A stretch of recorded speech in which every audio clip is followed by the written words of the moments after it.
Talk about AI for a moment. We had Jensen Huang here, who's a big fan of yours, as you know. Yeah, Jensen's awesome. Talked about bringing you the first box, by the way, yes. With Ilya, interestingly enough. Yes. Back in 2016, I think. There's a video of Jensen and me unpacking the first AI computer at OpenAI. Right. So I'm so curious what you think of what's just happened over the past 2 weeks while you were dealing with this other series of headlines. There was a whole other series of headlines OpenAI soap opera. at OpenAI. What did you think? Well, you founded it, co-founded it. Co-founded it, yeah. The whole arc of OpenAI, frankly, is a little troubling because the reason for starting OpenAI was to create a counterweight to Google and DeepMind, which at the time had 2/3 of all AI talent and basically infinite money and compute, and there was no counterweight. It was a unipolar world. And Larry and Paige and I used to be very close friends, and I would stay at his house, and I would talk to Larry into the late hours of the night about AI safety. And it became apparent to me that Larry did not care about AI safety. I think perhaps the thing that gave it away was when he called me a speciesist for being pro-humanity, as in, like a racist, right, but for species. So I'm like, wait a second, what side are you on, Larry? And then I'm like, okay, listen, this guy's calling me a speciesist. He doesn't care about AI safety. We've got to have some counterpoint here because this seems like we could be, this is no good.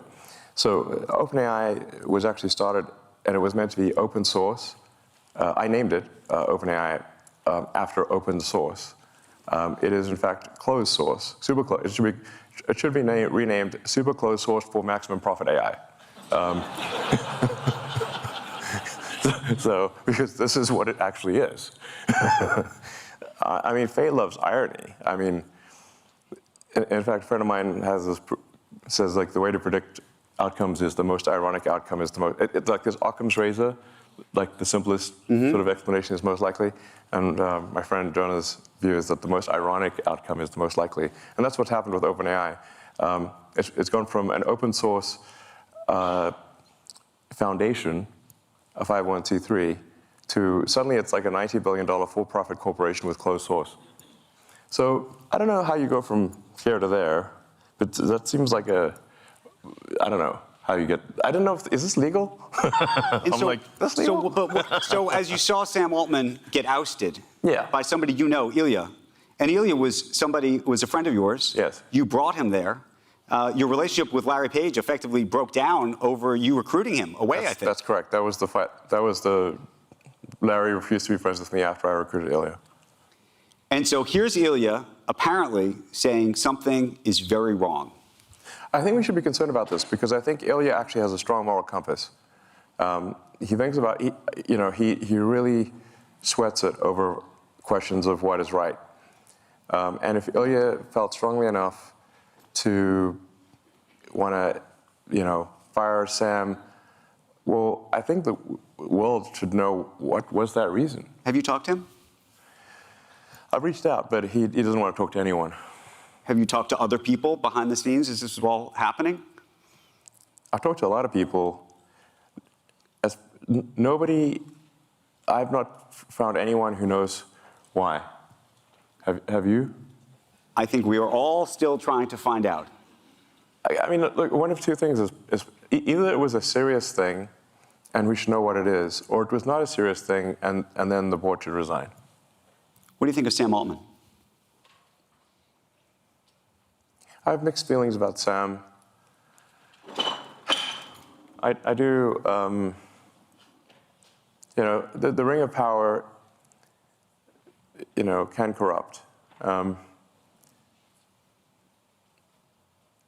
this is the ring of power. So, I don't know. I want to know why Ilya felt so strongly as to fire Sam. This sounds like a serious thing. I don't think it was trivial. and I'm quite concerned that there's some, dangerous element of AI that they've created. Discovered. Yes, You think they've discovered something. that would be my guess.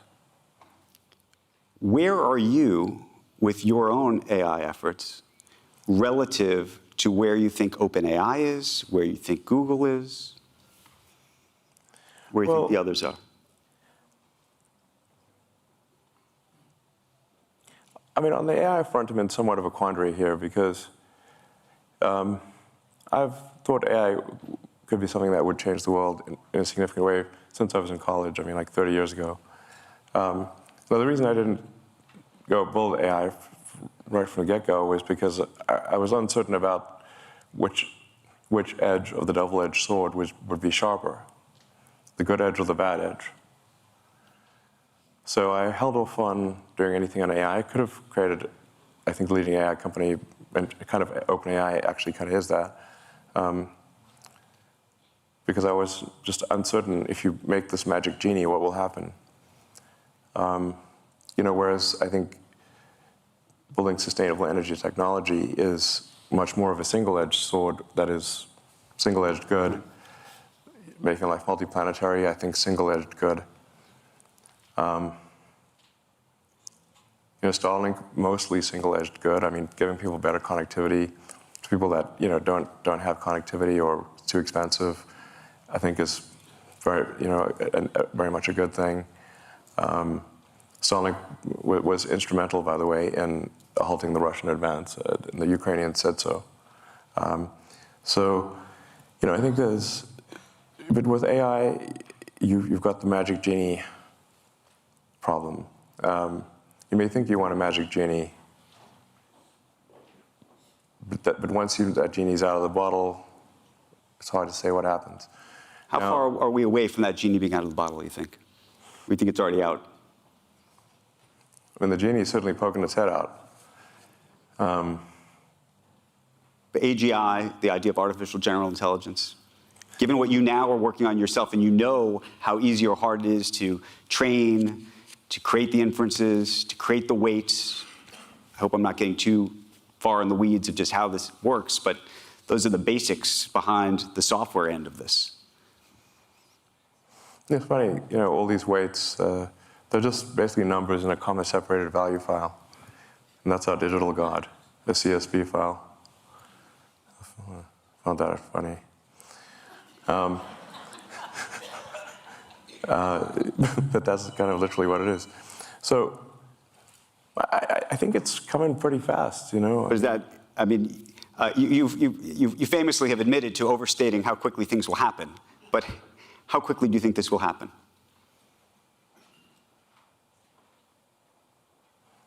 If you say smarter than the smartest human at anything, Yep. it may not be then quite smarter than all humans, all machine-augmented humans, because people have got computers and stuff. There's a higher bar. But if you say smarter than any, can write as good a novel as, say, J.K. Rowling, or discover new physics, or invent new technology, I would say that we are less than 3 years from that point.